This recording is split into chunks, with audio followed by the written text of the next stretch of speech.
I don't have a PowerPoint to make you sleep. Right? I take the questions. One, whether it's necessity. Right. India has quality care which ranges from world class to third class. And it is from official to the metropolitan cities. So there is a huge variability in the care provided to our people. So there needs to be a quality standardization of health delivery system across the health institution. So as a consumer of healthcare, as a responsible citizen of healthcare, I respect, responsible citizen of India, I respect from our delivery providers, care delivery providers, standard quality of care. So it is necessity. Just to add. Second. Okay. Yeah. First, it is not mandatory at all, believe us. It is even not necessary. We can consider it as a advisable, maximum advisable, depending upon the work of practice, area of practice, and the competition where you want to face how much. But at present, it is neither mandatory nor necessary even. Okay, so I'll just add to that. It is voluntary at present. Optional. It is voluntary at present, not mandatory. Whether necessity or not necessity, it's up to the care provider and caretaker. Is it the insurance company which now is that forcing us? I will go to another aspect of that. So why we are taking accreditation of the NABH? Because we want that our name should be accredited with so many companies. Now the Pradhan Yojana 5 lakhs. So majority it has become 8.5 lakhs.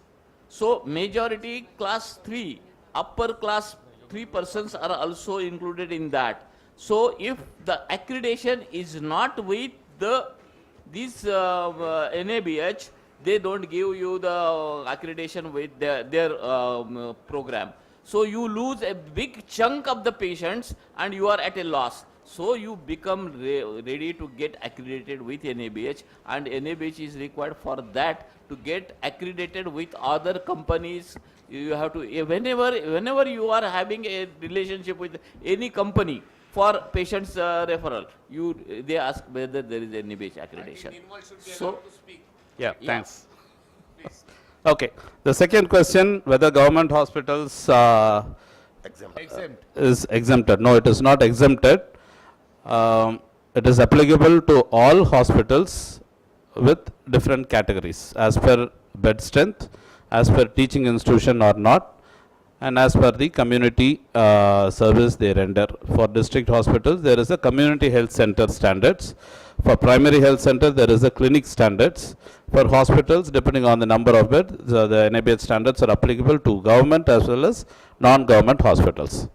Now recently, government has instituted NQAS, National Quality Assurance System, for government hospital to upgrade their facilities and also get loan from the Asian Development Fund. It's purely internal quality assessment system for the government hospitals. The hospitals are open to take both NQAS as well as NABH standards as per the requirement and area of services.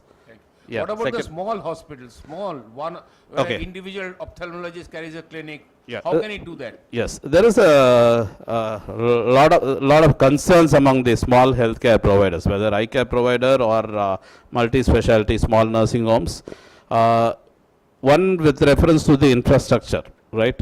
The few challenges are there with reference to infrastructure, because these are clinics which have been upgraded periodically depending on the practice strength and their economic strength. But there, as I said earlier, there is a huge variation in the way quality is delivered, but the government wants some kind of standardization.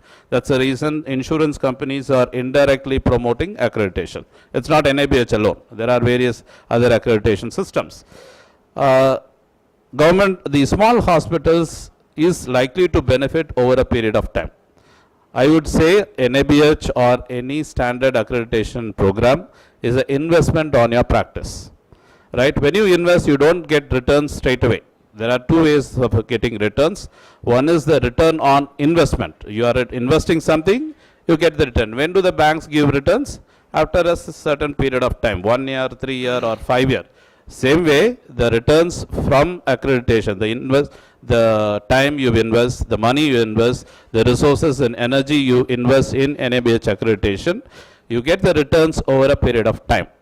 This returns is not only based on the cost, it's also based on the quality of people you have. NABH accreditation gives a lot of internal training to your people, doctors as well as non-medical staff. This actually improves the quality of care. We have done a lot of studies based on the outcomes on various parameters. It is say that over 100 parameters, at least 80 parameters improve over a period of 2 cycles. 2 cycle is 3 plus 3 years, 6 years. Okay, so the quality of care improve. Second is the cost reduction. There's a huge wastage in healthcare with reference to space utilization, time utilization, OT utilization, or even the expertise of our patients. So as you go on the accreditation bandwagon, this gets reduced. So it becomes a lean management, the cleanliness improves, the housekeeping improves, complications and redo rates improves. So actually there is a saving after you go on to this NABH bandwagon. I think I'm clear with this. Thank you. So small hospital will get benefited over a period of time if you are sincere with accreditation, not for the certificate, but for the quality it brings. Thank you so much.